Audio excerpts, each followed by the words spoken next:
Людмилов Михайлов, като брат на Ивелин Людмилов Михайлов, се води там шеф, диригент политическата партия Величие. Голяма част от хората, които ги виждате в тази партия, са доброволците в парка, брокерите на Тогедър или пък пазителите на охранителната фирма на пазителите. Като например в 102 номер Никола Костадинов, село Неофит Рилски, срещу който има 2 досъдебни производства в качеството му на охранител към пазители ЕОД за принуди и заплахи.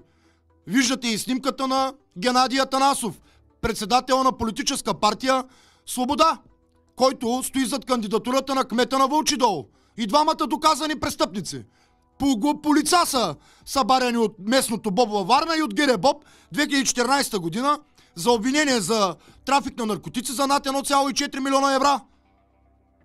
Той човек е бил заместник-председател на Общински съвет във Варна.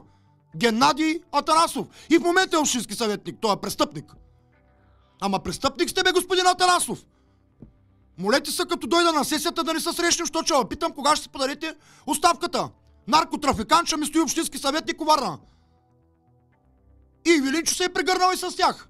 Как ще стане така иначе политическа партия Величие да има мнозинство и в Общинския съвет и във Вълчи дол? Ето виждате.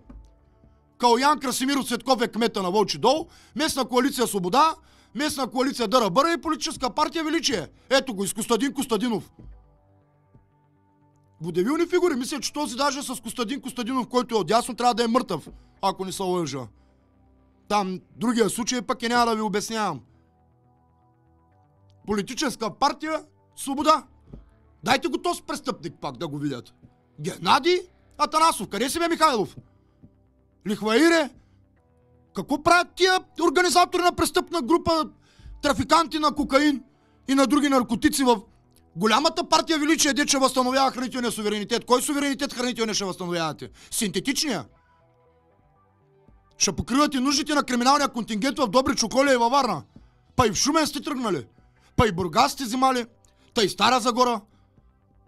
И да кажа нещо друго. Пламен Кънчев няма абсолютно никаква обвързаност. Официално подписан документ за каквото и да е било с Тракийския университет. Лично говорих с ректор.